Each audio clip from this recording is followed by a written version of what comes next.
Ah, eu acho que vocês vão curtir muito, porque a gente vai falar sobre o capital.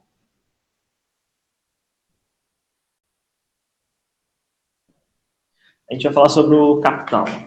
Então, por quê? A gente tá seguindo com o Engels, né, cara? Aí desde que aquela proposta que eu fiz para vocês, de a gente focar em alguma coisa, né, cara? Já que é um curso de especialização, a gente realmente se especializar em algo aí. A ideia é a gente pegar essa teoria do trabalho do Karl Marx e mergulhar fundo nela. E eu estava relendo o Capital para preparar a minha fala de hoje para vocês e, cara, fiquei muito empolgado com a leitura, fiquei muito empolgado com as possibilidades que a gente tem. E tanto quanto isso, fiquei empolgado semana passada com a fala do Stedley, que dialogou diretamente com a obra de economia do Karl Marx. Não sei se vocês repararam nisso, vários momentos ele citou, inclusive, né? Então, eu acho que a gente está indo no caminho certo, eu acho que esse é o caminho mesmo. E antes de eu abrir o texto aqui, e entender onde é que nós estamos no contexto dos estudos nossos, eu queria só apresentar para vocês aí, pessoal da pós-graduação em Humanidades, a Keren. A Keren, ela é nossa aluna do integrado, ensino médio, ela é monitora do grupo de Humanidades, especificamente das disciplinas de filosofia e sociologia. Aí, boa noite, Keren. É uma menina super inteligente, futura cientista social, a maior comunista do médio. A fama já foi assim, Keren. É dessa forma mesmo, assim, mal chegou todo mundo assim. Que legal, cara. Então o Carlos já conhece a Keren. A fama da Keren já ultrapassou o IFISP.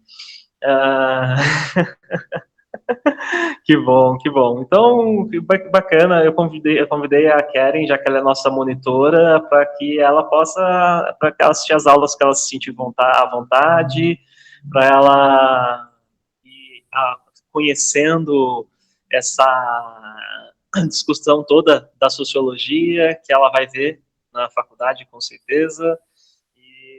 Então tá aí, essa é a nossa amiga Karen. À noite fico mais escuro aqui, eu fico achando que eu tô muito estranho, mas tudo bem. Ó, semana passada eu não consegui gravar, então alguém que está aqui hoje não estava semana passada e ficou a Evelyn, né?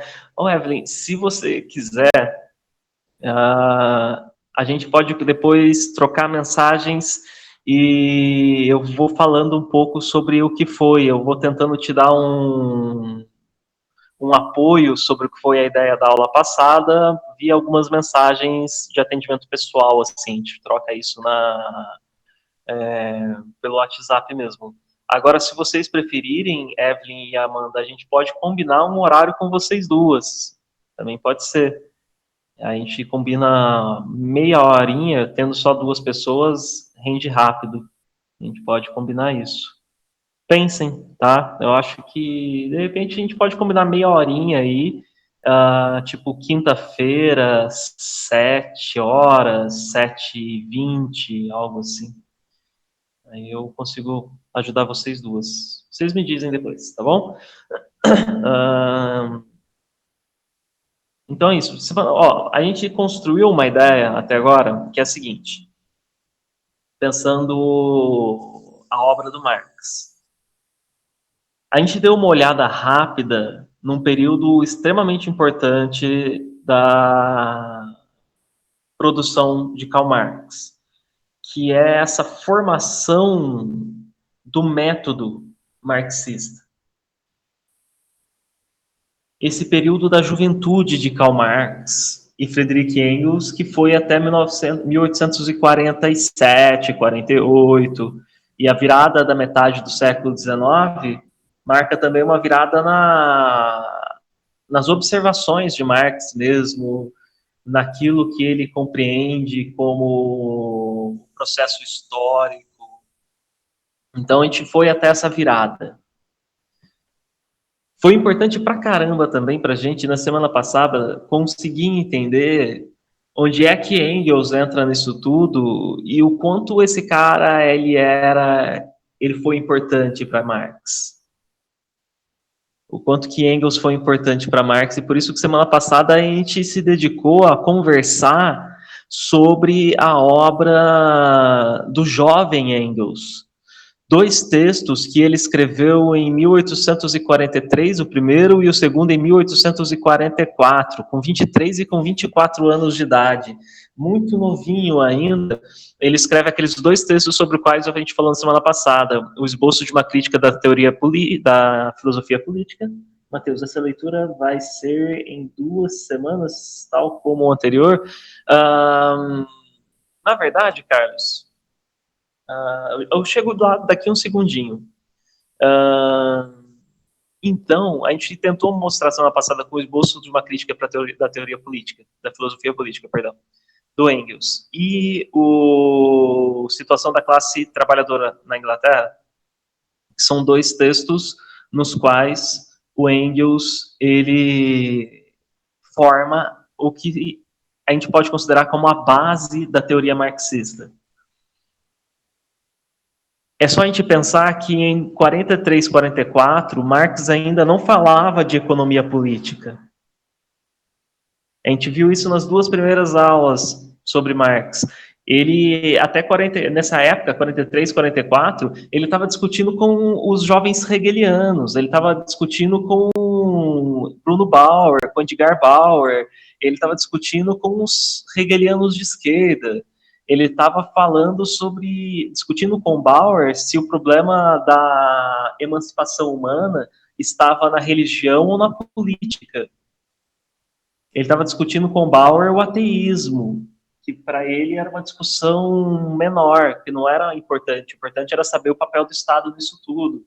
E você vê, ele está falando de Estado, ele está fazendo uma crítica do direito de Hegel, né, que é o título de um dos textos dele, para uma crítica da filosofia do direito de Hegel. Ele está discutindo política e Estado. Ele não está falando sobre economia política. Quem começa a falar sobre economia política muito antes de Marx e vai influenciar Marx é o Engels. Então, por isso, a gente conversou bastante semana passada sobre o Engels. O Engels vai escrever com ele, em parceria ainda, a Sagrada Família, a Ideologia Alemã, o Manifesto do Partido Comunista. E podemos considerar, não esse é o volume 1, talvez seja o mais puramente Marx de todos eles, mas a gente pode considerar o volume 3, certamente, do Capital, o volume 3 do Capital, certamente o Engels, ele é coautor desse texto, ele fez muito mais do que o papel de editor, e no livro 2, isso é discutível, mas eu não duvido primeiro, eu não sei se vocês já tiveram a oportunidade de ver a letra do Marx, procurem depois na internet, era uma letra horrível, eram garranchos mesmo, então só de traduzir a letra dele, o Engels já era um cara muito mais do que um editor, mas também porque ele deixou anotações, o Karl Marx deixou anotações perdidas em muitos papéis desconexos. O Engels transformou aquilo em texto, então ele é coautor tanto do livro 2 quanto do livro 3. Isso pode ser uma opinião minha quanto ao livro 2, eu sei que é discutível, mas eu acredito que sim, ele é coautor tanto do livro 2 e com certeza do livro 3.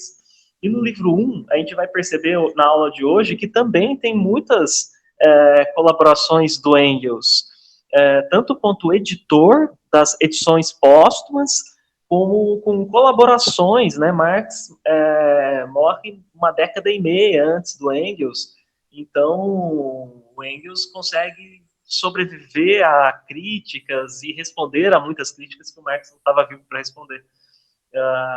Com colaborações, inclusive, no texto das edições. Então, por isso, da aula da semana passada, para demonstrar a grande importância do Engels. Hoje, a gente começa a pensar o capital, tá? E, de início, nós vamos tentar entender a teoria do valor, a origem da mercadoria e como é que a mercadoria se transforma em dinheiro. Isso a gente faz entre essa aula e a próxima. E depois a gente vê se a gente consegue entrar na transformação. Vamos ver se a gente consegue chegar até a mais-valia, até o capítulo 7. Acho que a gente não consegue chegar na.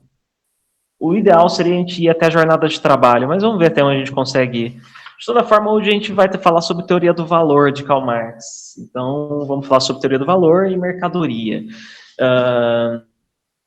Então, vocês têm em mãos, lá no Classroom, uma edição do Capital, que é a edição do Jacob Gorender. Eu só não tenho certeza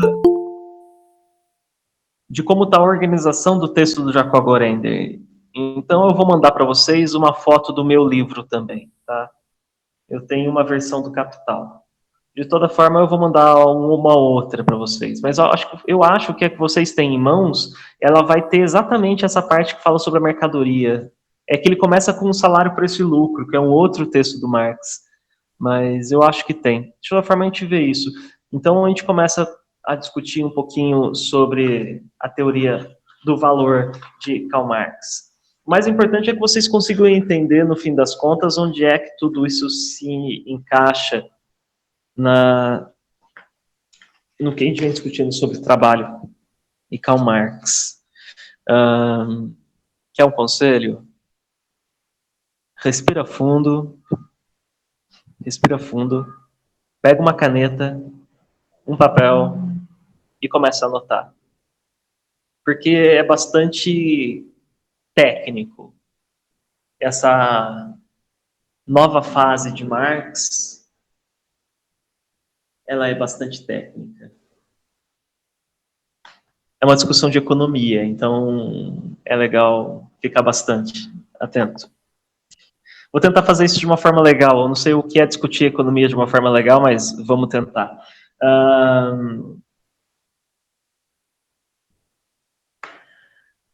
O Capital, de Karl Marx, ele é um texto dividido em 3 grandes volumes. E o primeiro volume, que ele publica em vida, em 1873, ele é um volume inteiro dedicado à análise da mercadoria. Ele dedica todo o primeiro livro, mais de 1000 páginas, à análise da mercadoria. Aí você para pensar, por que cargas d'água Karl Marx dedica tanto tempo de sua vida para análise de um aspecto da economia? Porque para Karl Marx, a célula base do sistema capitalista é a mercadoria.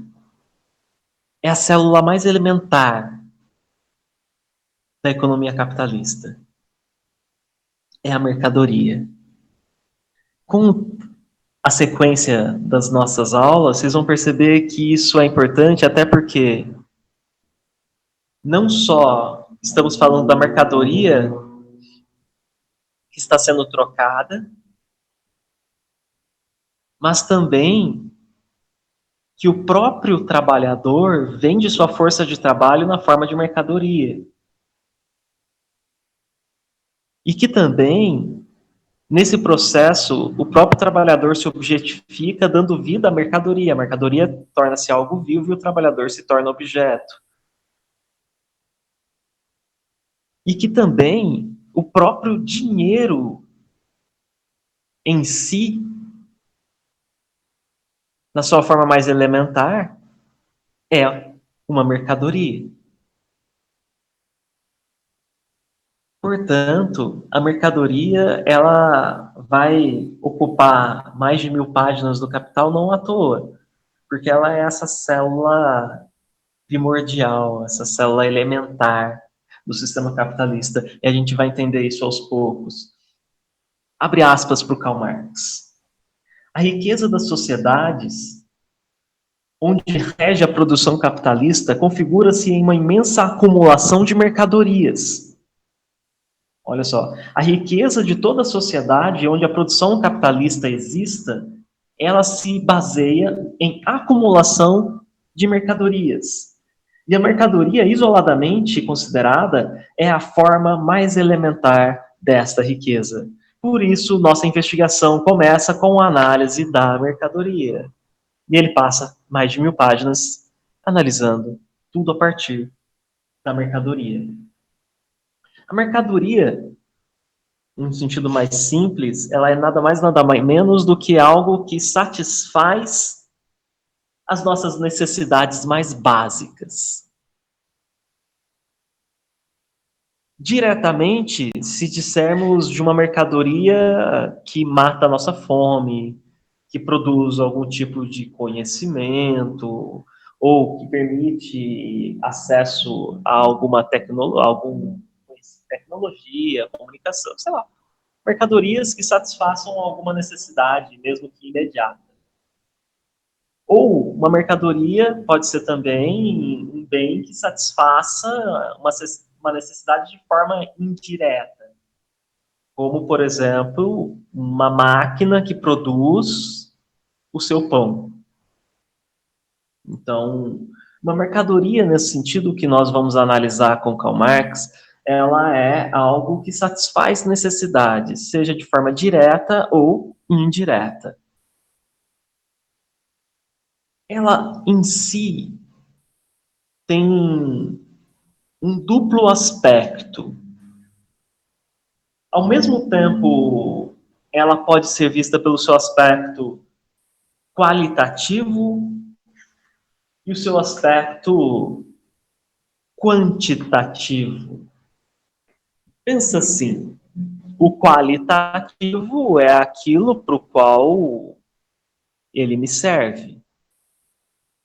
Então, o qualitativo é o pão é bom para se comer. O quantitativo só vai existir na forma de troca. O valor, portanto, qualitativo de uma mercadoria é aquilo para o qual ela me satisfaz. O valor quantitativo só vai ser dado no momento da troca. É por isso que a utilidade de uma mercadoria faz dela o que Karl Marx vai chamar de valor de uso. Com hífen, valor, hífen, de, hífen, uso. Porque é um conceito. Valor de uso, porque é um conceito. A mercadoria, enquanto qualidade, ela é valor de uso.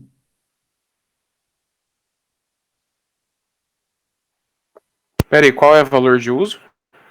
A mercadoria, em sua qualidade, ela é valor de uso. A própria Perfeito. mercadoria é valor de uso. Ok, obrigado. Por exemplo, o valor de uso, ele se realiza na sua utilização. Então, o valor de uso do pão é o alimentar. Então, ele se realiza ao alimentar. Esse é o valor de uso. O valor de uso de uma camiseta é para que eu não sinta frio. O valor de uso de uma lâmpada é iluminar o ambiente. Então, esse é o valor de uso. O valor de uso se realiza na utilização de algo.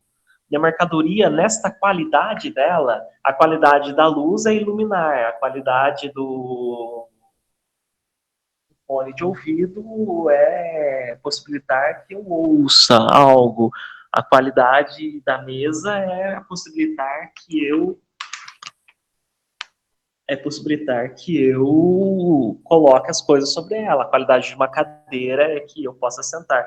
Então, está aí seu valor de uso, né? A mercadoria enquanto valor de uso, a cadeira enquanto valor de uso, ela é essa que eu sento. Então, este é o aspecto qualitativo de uma mercadoria. No aspecto quantitativo,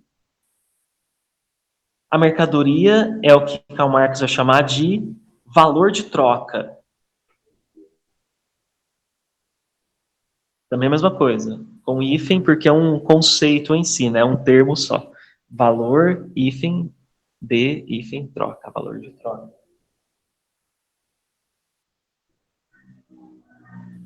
O valor de troca...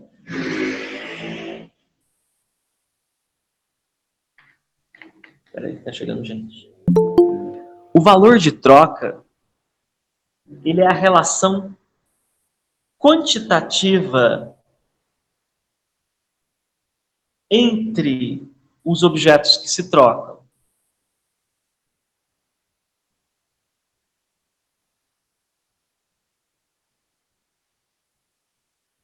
É, isso mesmo, Luiz. Sobre Marx ainda. Nesse momento a gente está falando o quê? A gente está tentando entender, e estamos no começo ainda, a gente está tentando entender o que Marx entende por a teoria do valor. Primeiro a gente começa com os dois fatores da mercadoria, o valor de uso e valor de troca. São as duas qualidades, dois aspectos, dois aspectos da mercadoria. A mercadoria pode ser vista no seu aspecto qualitativo, valor de uso. A luz serve para iluminar. E valor de troca. O valor de troca, ele se dá apenas na relação quantitativa entre os objetos que se trocam. Enquanto o valor de uso, ele é por si só. O valor de uso do casaco é aquecer. O valor de uso da lâmpada é iluminar. E vocês podem dar quantos exemplos vocês imaginarem, se vocês quiserem. O valor da coisa está na utilidade que ela pode te dar. Na utilidade que ela tem. Então, esses são os dois aspectos pelos quais a gente pode observar a mercadoria, pelo seu valor de uso, pelo seu aspecto qualitativo, ou pelo valor de troca, seu aspecto quantitativo.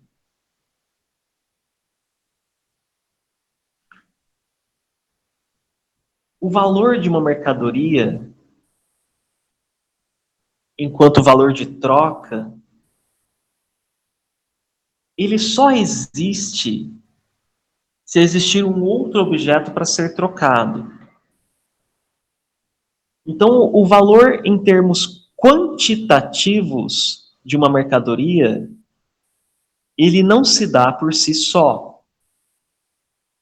Conseguiram entender a diferença do valor de uso? O valor de uso ele é inerente ao objeto e a minha necessidade de utilizá-lo de uma certa forma. Por exemplo, eu tenho uma pilha de dicionários que está segurando o meu celular e neste momento eles não, o valor de uso deles é enquanto uma pilha de dicionário, uma pilha qualquer para segurar meu celular. Esse é o valor de uso deles nesse momento. Se eu pegar eles para consultar, o valor de uso deles é me proporcionar que eu consiga encontrar as palavras que eu quero ali. O valor de uso de um objeto, portanto, ele é inerente ao próprio objeto e à minha relação com ele. Entre eu, por exemplo, que plantei e colhi, e a planta que foi colhida. Enquanto o valor de troca, ele só existe em aspecto quantitativo se ele existir em relação a outro objeto. Ele não tem valor sozinho. Ele só existe na troca. Então, para que eu consiga determinar o valor de um objeto, eu preciso de ter ele em relação a outro.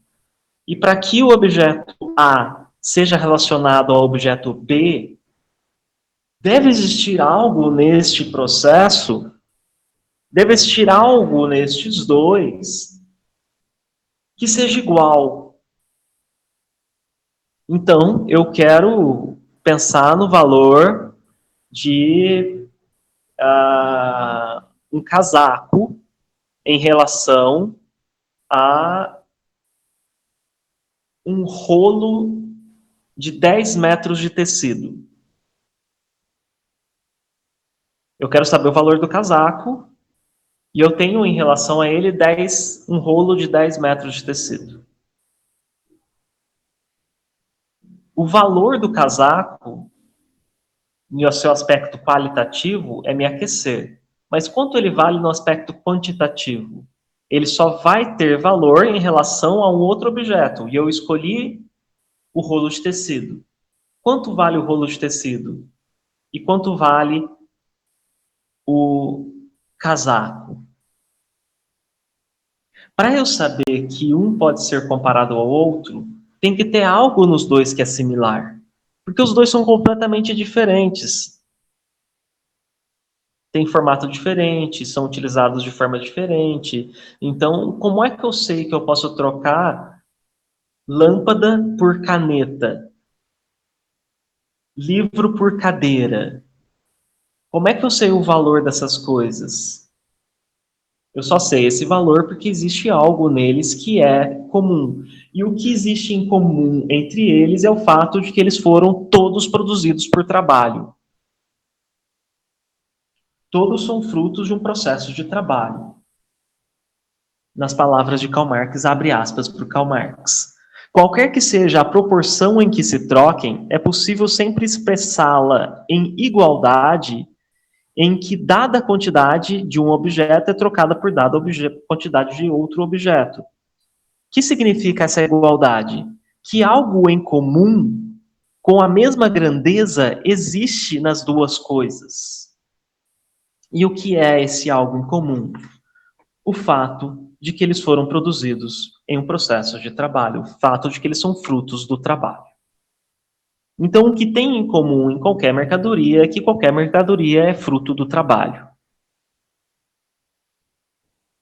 Deu para começar, né?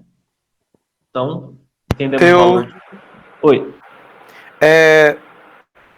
Isso daí é o valor trabalho do Ricardo, não é? Isso, por isso que o texto do Jacob Gorender, ele é essencial, porque ele dá essa base para você entender o que é que Karl Marx está falando. Ó, muito legal saber que você fez essa ligação com o Davi Ricardo através do texto do Jacob Gorender. Por isso que eu indiquei ele logo de cara. Ele ajuda muito a entender o Karl Marx. É exatamente isso. A gente está chegando na ideia do valor trabalho. Exatamente. Perfeito. Camarada Gorender. Então, essa coisa comum, essa coisa que existe em comum entre as duas mercadorias, não é uma propriedade delas mesmas.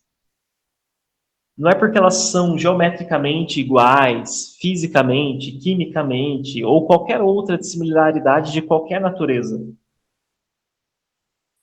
As propriedades materiais delas não interessam, porque as propriedades materiais delas fazem delas valor de uso. Então, o valor de uma mercadoria não está nela mesma. O valor desse fone de ouvido não é...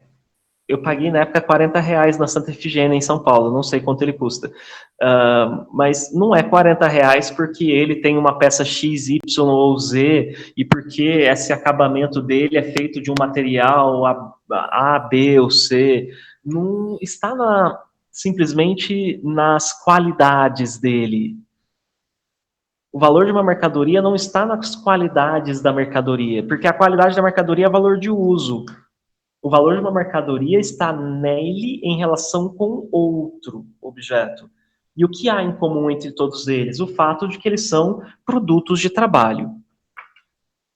Nenhuma mercadoria tem valor por si só. O valor dela por si só é sempre valor de uso.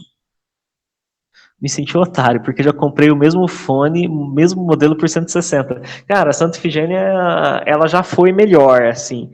Ela já foi um ambiente onde você comprava coisas realmente baratas. Hoje nem tudo é barato lá, mas ainda é gostoso de passear por ali. Eu não sei se vocês já passearam pela Santa Efigênia, é um dos passeios. Eu gosto dos lugares assim meio sujinhos de São Paulo, então eu gosto da Santa Efigênia, da República, eu gosto desses lugares. Mas então, voltando. Saudades de passear, né, Beatriz? É verdade. Nossa, saudade mesmo daquela muvuca, né? Porra. Então,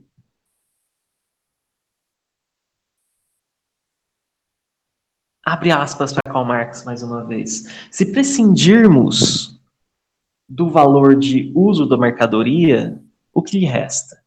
Pensa. Se a gente tira o valor de uso, se eu acabei de dizer para vocês que o valor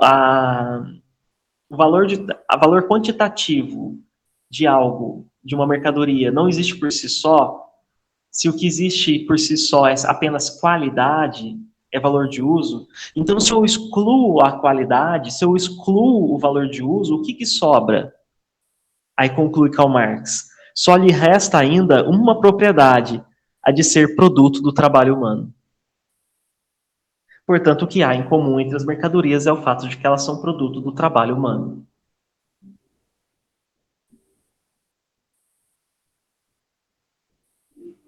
Portanto, uma mesa, enquanto valor de troca, gente, me perdoe por esses barulhos de moto.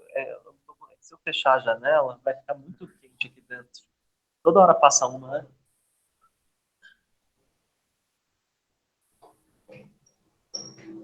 Não tá atrapalhando tanto não, Matheus. Dá só um. Mas é bem baixinho. Ah, então legal. Me atrapalha mais a mim, então. Sim.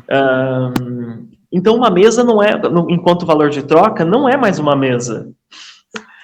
Uma cadeira não é mais uma cadeira, uma casa já não é mais uma casa, ela perdeu suas qualidades materiais. Para eu pensar ela quantitativamente, ela perde suas qualidades materiais para passar a ser valor de troca.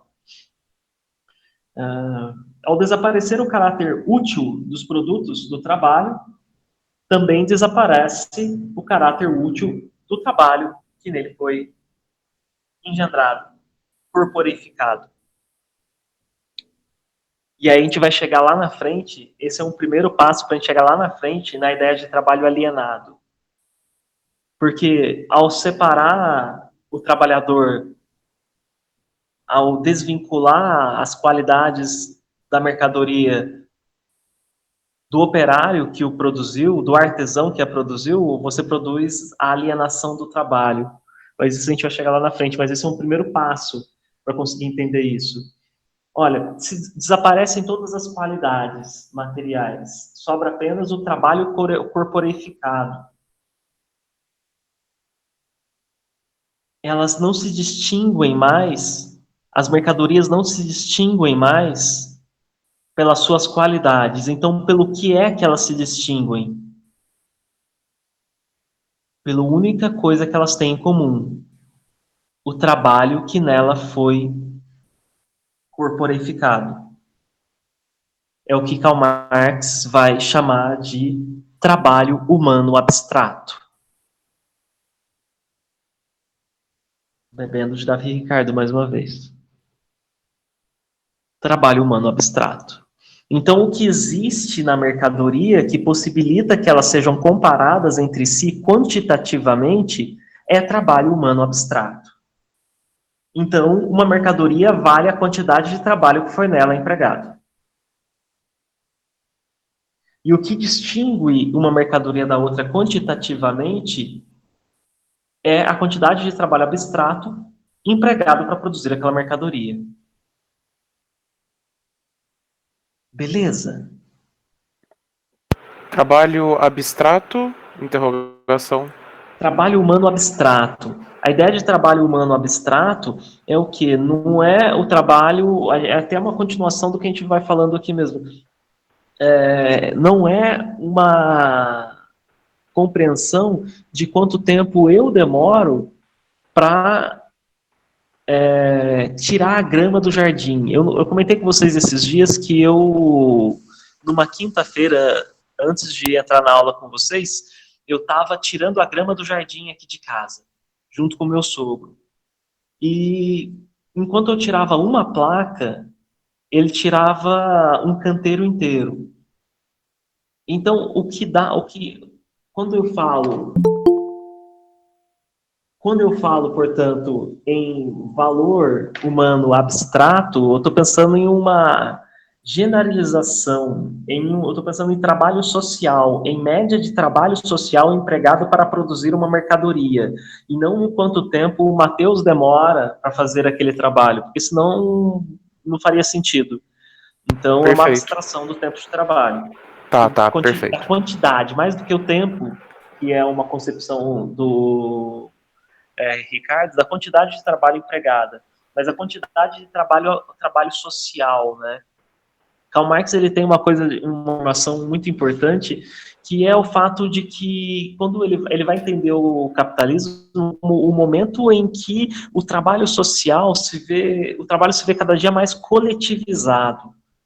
O capitalismo é aquele momento em que é impossível você viver sozinho fora do você viver isolado fora da sociedade. É uma coisa assim, só tem como se isolar no interior da sociedade. É uma coisa muito. Você não consegue viver fora desse sistema de trocas, de uma certa forma. Então, é trabalho social empregado naquilo, uma coisa mais coletiva. Então, essa ideia de.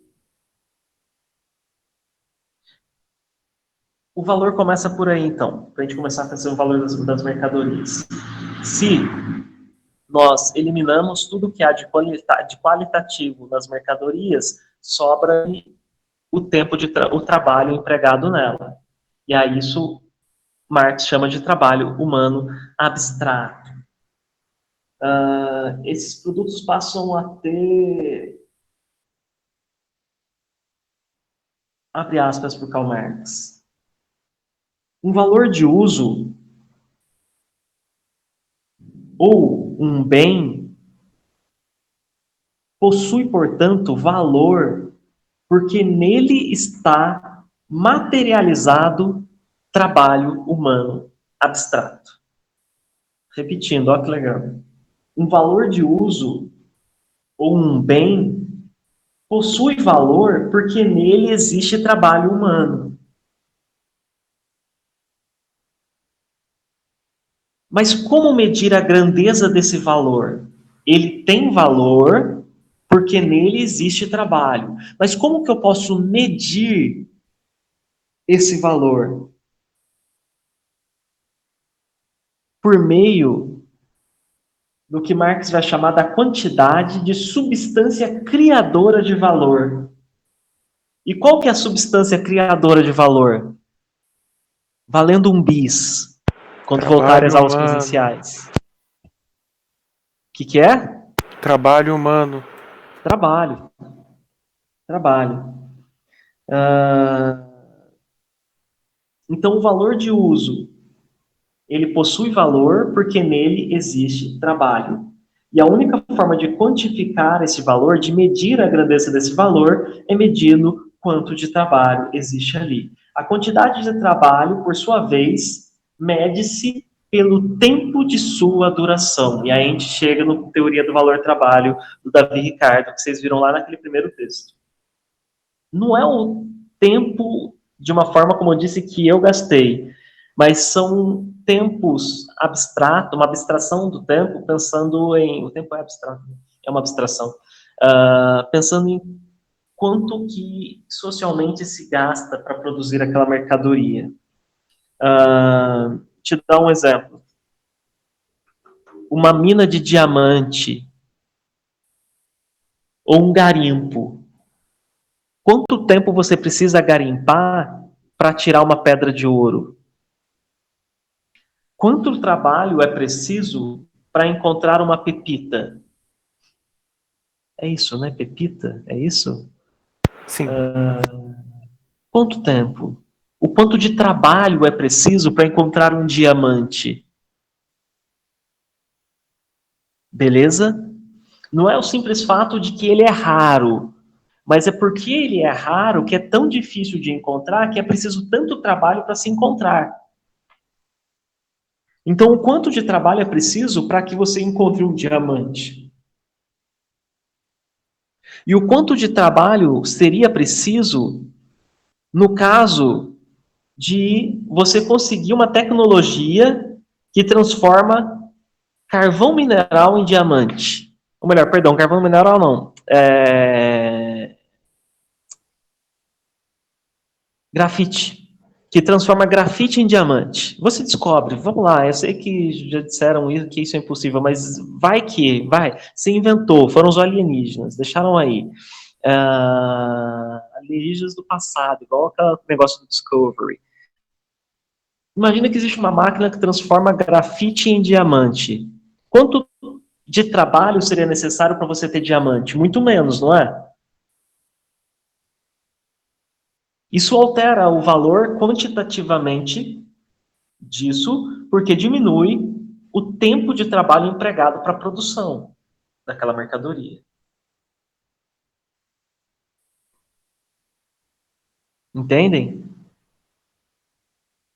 Portanto, a única forma de eu medir a grandeza do valor de uma mercadoria quantitativamente é na relação com outras mercadorias. E o como é que eu posso fazer isso? Analisando a única coisa que elas têm em comum, o que é trabalho. E como é que começa o trabalho? Pela quantidade de trabalho empregada para produzir. Aí eu dou um exemplo. É muito difícil você conseguir diamante. Então, o valor é 1.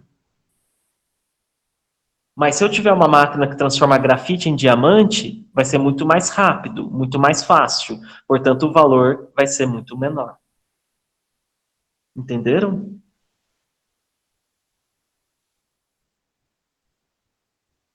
Beleza. Tô acompanhando aqui, tô seguindo. Ah, legal. Conseguiu ligar o microfone, Luiz? Não é que tava tendo uma missa, um culto aqui do lado, e aí o barulho toma Que da conta da hora. casa. Aí agora acho que deu uma parada aqui. Tem um culto do lado da sua casa. Da hora, da É, hora. Dá pra fazer. é uma igreja de um lado e dois bar do outro. Que da hora, É cara. Você tá barulho o no... dia inteiro, cara. O dia inteiro. Estresse, hein? E pra qual você vai? Ah, o que você acha? Mas Não tem um dia que eu não pego uma lata naquele lugar lá. Fala brincadeira. Eu já não tem compro uma, de mas é uma uma pergunta vez. importante. O bar fica do lado esquerdo ou direito da rua? Ah, ele fica no lado direito da rua. É que assim, Da direita da é sua uma casa de casa. fundo, entendeu? Então, o bar é a igreja do lado. Dois no lado direito aqui. Deixa eu ler a pergunta da Charlene. Na ocasião do trabalho manual. E valor da mercadoria a partir do maquinário? A partir do maquinário. Estamos falando aqui pode ser produzido por máquinas ou pode ser algo produzindo na China. A teoria vale da mesma forma. Agora, a gente vai chegar um pouquinho mais para frente, olha, numa situação que é a seguinte: o tempo de produção, quando eu ponho uma máquina, esse tempo de produção ele diminui. Portanto, o volume de trabalho necessário para produzir diminui. E isso vai alterar o valor dessa mercadoria em relação às outras. Por exemplo, quando o Henry Ford coloca nas suas fábricas as linhas de montagem, e com essa tecnologia das linhas de montagem, ele diminui o tempo de produção dos carros, o que acontece com o preço do carro do Ford, do famoso Ford T? É tão barato que chegava a custar $3.000 e muitas pessoas podiam ter um Ford T em casa. Eu não sei se era 3.000, mas algo assim, 2.000, 3.000, era barato. Então era fácil ter um Ford T em casa. Então o valor da mercadoria mudou. Então o valor da teoria do valor trabalho continua sendo o mesmo. Entende? Por quê?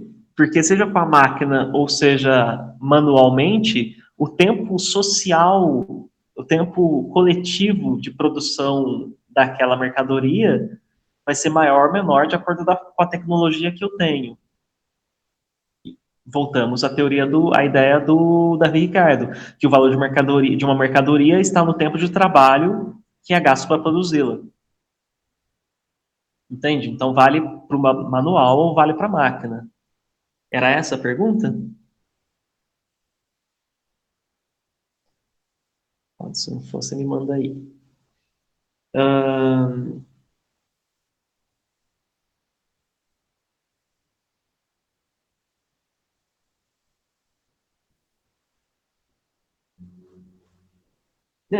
Nesse ponto aqui da página 61, ele está falando exatamente sobre isso, viu, Sharon? Então, ele fala aqui, ó, cada uma dessas forças individuais de trabalho se equipara às demais na medida em que possua o caráter de uma força média de trabalho social.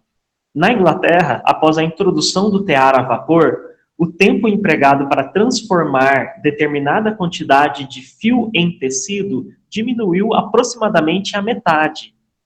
O tecelão inglês, ou seja, o artesão, que então utilizasse o tear manual, continuaria gastando nessa transformação o mesmo tempo que despendia antes. Mas o produto de sua hora individual de trabalho só representaria meia hora de trabalho social, porque na média não vai adiantar nada, porque as indústrias vão estar produzindo num sistema com metade do tempo gasto. Então, a média do tempo social gasto continua sendo menor, porque agora existem máquinas. O que determina, portanto, a grandeza do valor é a quantidade de trabalho socialmente necessária para produzir aquela mercadoria que será utilizada por outra pessoa. Isso é um critério extremamente importante para se pensar a mercadoria no valor de troca. A mercadoria no valor de troca, ela não é produzida para mim mesmo. Para mim mesmo, ela é valor de uso. Ela tem que ser produzida para outro, porque ela só existe na troca. Ela só tem valor quantitativo na troca. Por exemplo, minha avó fez um cachecol para mim, faz muitos anos. Ele não tem valor de troca, ele só tem valor de uso. Isso é uma coisa importante.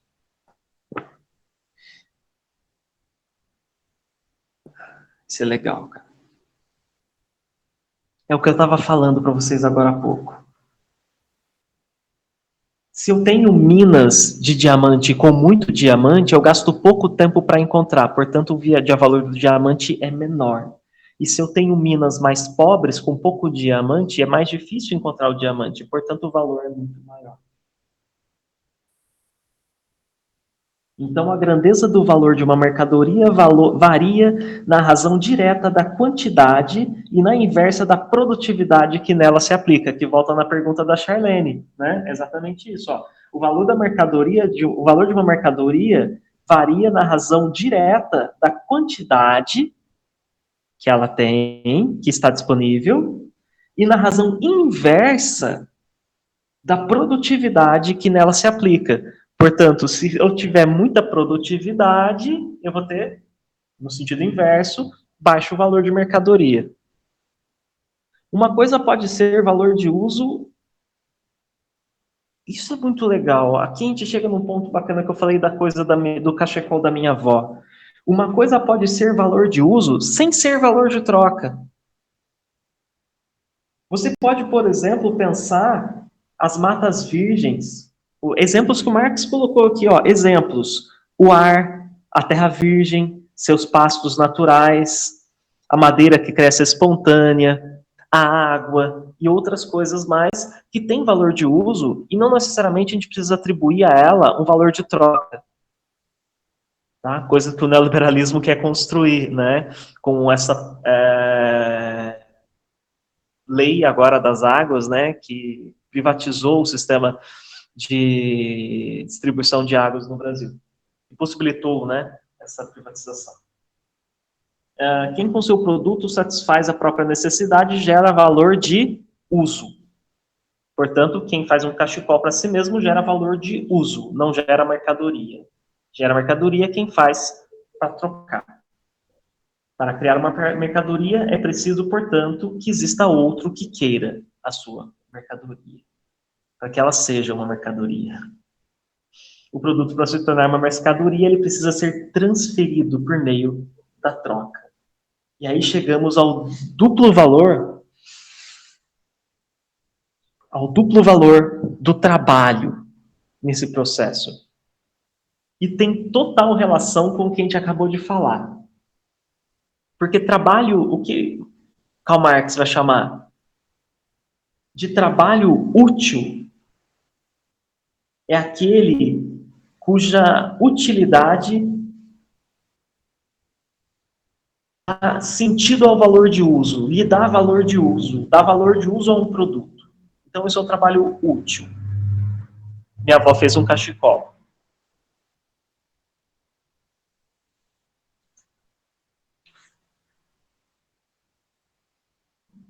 No entanto, por esse trabalho útil, eu emprego um valor qualitativo na coisa.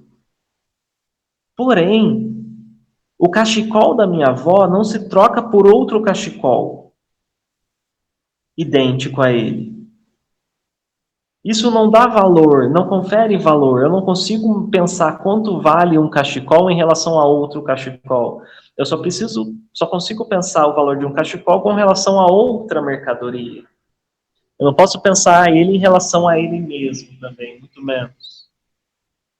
Então, o cachecol só se permuta por outra mercadoria. E é essa diferença que vai dar a possibilidade de pensar o valor dessa mercadoria.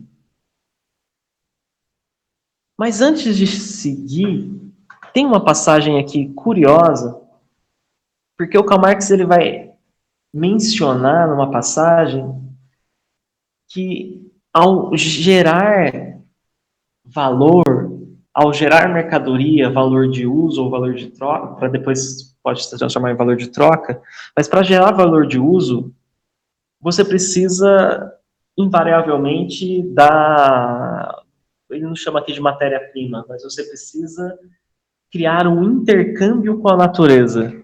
E isso eu achei muito curioso, porque ele fala em intercâmbio com a natureza. Então eu vou colocar isso só como um parêntese na nossa aula de hoje, porque falar em intercâmbio com a natureza é algo que nós pensamos hoje em dia, no sentido de que nós não dominamos a natureza, mas nós devemos pensar como se nós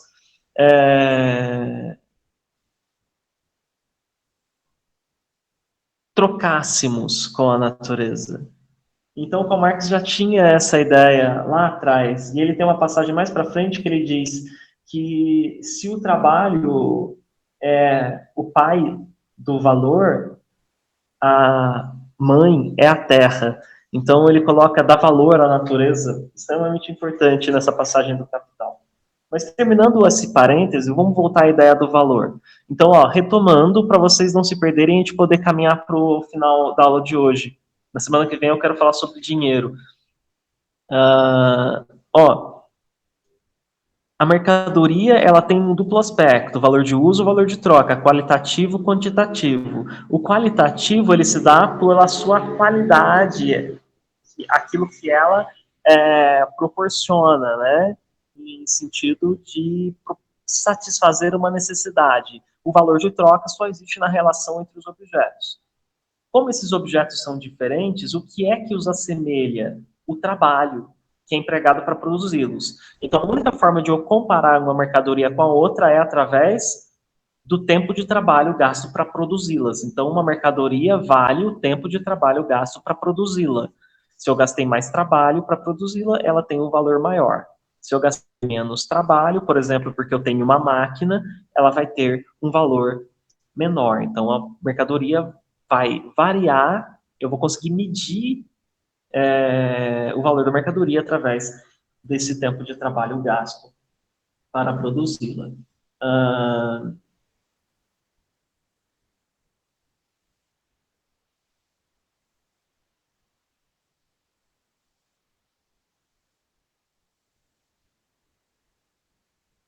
Então, o valor de uma mercadoria, ele só existe socialmente. Ele só existe se existir outra pessoa. É meio óbvio, mas o Marx, quando vocês forem ler o Capital, vocês vão ver que ele, às vezes, parece que ele chove no molhado. Mas é porque ele repete um argumento várias vezes para ficar muito didático mesmo. A mercadoria é meio óbvio, mas ela só existe no sentido de troca, né? Do contrário, ela não é mercadoria, ela é valor de uso.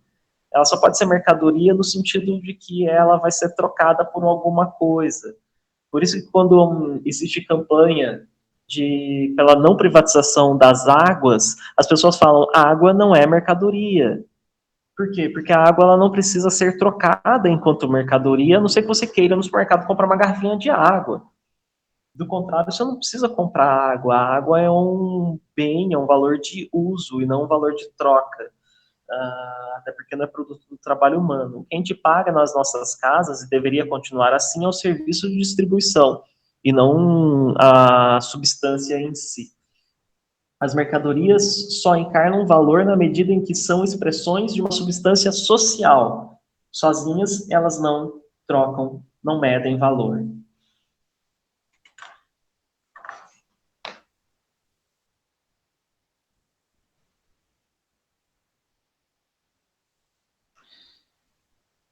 As mercadorias possuem uma forma comum de valor, que contrasta com flagrante heterogeneidade entre elas.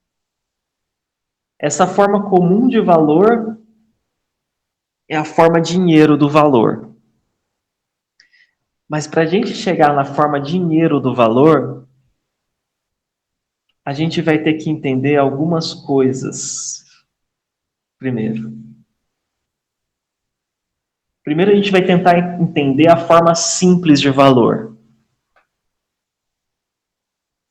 Depois a gente vai tentar entender a forma relativa de valor. E entendendo a forma relativa, a gente vai entender a forma equivalente de valor, que é aí que mora o dinheiro, na forma equivalente de valor. A partir desse momento, para a gente conseguir chegar na teoria do dinheiro de Karl Marx, a gente vai passar na próxima aula, tá? Eu acho que a gente já está no limite, a tentar entender as formas do valor, a forma simples, a forma relativa, a forma equivalente. Só para dar uma adiantada, a forma simples de valor seria o quê? Um casaco vale o equivalente a 10 cachecóis. Porque o tempo de trabalho gasto para produzir um casaco é 10 vezes mais do que para produzir um cachecol.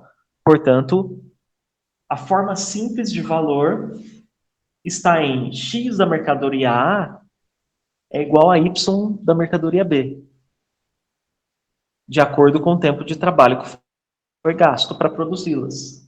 20 metros de linho é igual a um casaco. 20 metros de linho valem um casaco. Essa é a forma simples de valor. Conseguem entender?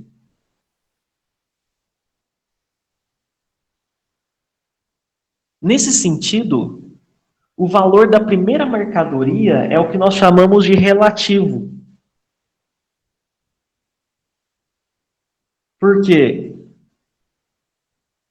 O valor da primeira mercadoria, ela apresenta-se como relativo da segunda mercadoria, que nós chamamos de equivalente.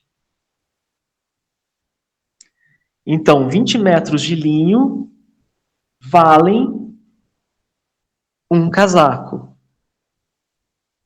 Os 20 metros de linho são relativos a um casaco. O primeiro valor é o valor relativo. O segundo... Opa, peraí que alguém está me ligando, vou desligar aqui. Isso. Por isso que nós chamamos o primeiro de relativo e o segundo de equivalente.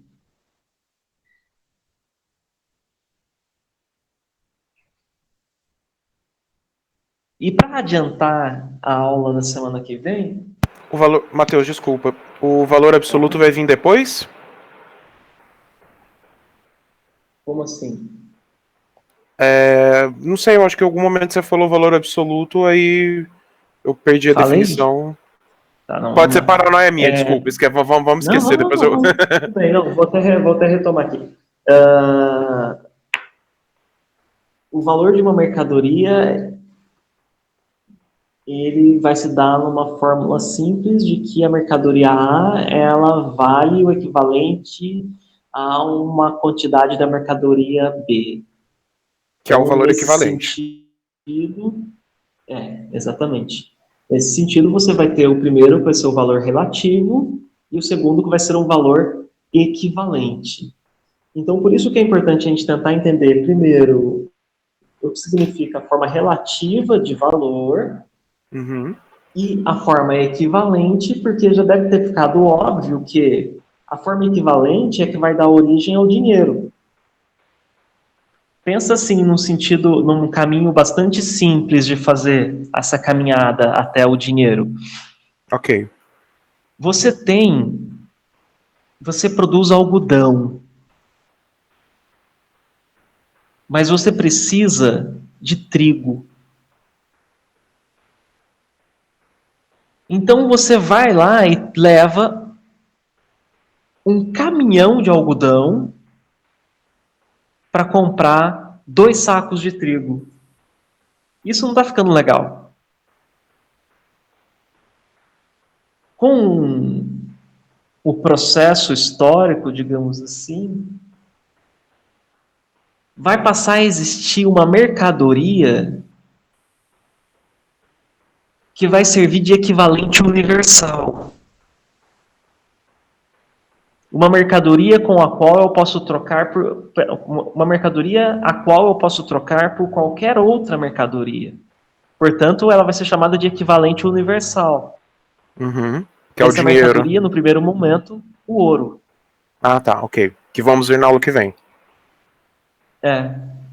Que daí mas tem o dinheiro. Tá, ok. Essa parte eu entendi.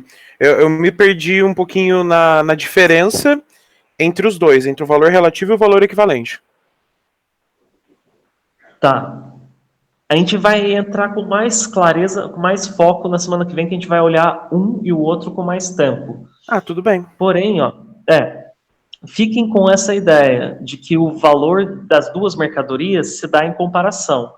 Então, como eu tenho uma mercadoria A e uma mercadoria B, a que eu tenho em mãos, eu vou chamar de valor relativo, porque ele só existe relativo a outro. Então, valor relativo. A segunda mercadoria, a mercadoria B, eu vou chamar de valor equivalente, porque é ao qual se equivale a minha mercadoria A. Então, eu vou trocar o valor da mercadoria algodão vai valer X da mercadoria trigo. Por exemplo, 10 sacos de algodão valem 2 sacos de trigo. O valor relativo são 10 sacos de algodão, o valor equivalente seriam os 2 sacos de trigo. Pensando que uma mercadoria só existe na comparação com outra.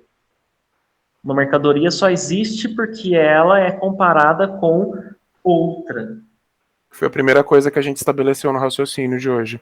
Perfeito. Exatamente. Para mim esclareceu. Então é isso. E a gente fecha com isso, pensando que nessa relação vai ter uma mercadoria vai haver uma mercadoria que vai tomar a condição de equivalente universal. E através da qual eu vou conseguir adquirir qualquer outra mercadoria. Essa mercadoria se chama dinheiro. Né? Vai vir através do ouro e a gente chama de dinheiro. Não à toa, dinheiro se compra e se vende. Como é que você vai para os Estados Unidos e consegue dólar? Você compra dólar. É uma mercadoria. Por isso que ela está na Bolsa de Valores. Por isso que tem cotação. Igual tem cotação do trigo, tem cotação do dólar. É uma mercadoria. Então, aí chegamos ao ponto do valor equivalente universal. E semana que vem a gente olha para esses três detalhadamente, tentando entender especificamente a ideia de valor, dinheiro. Beleza?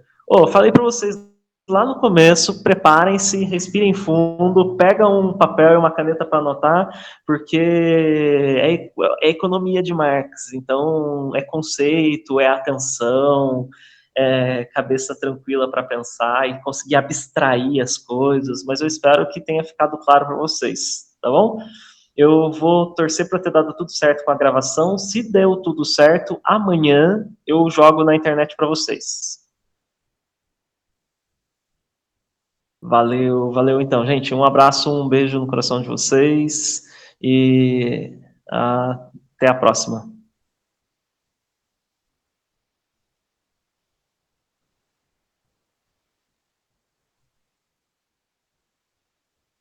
Tchau, Keren. Obrigado pela sua presença.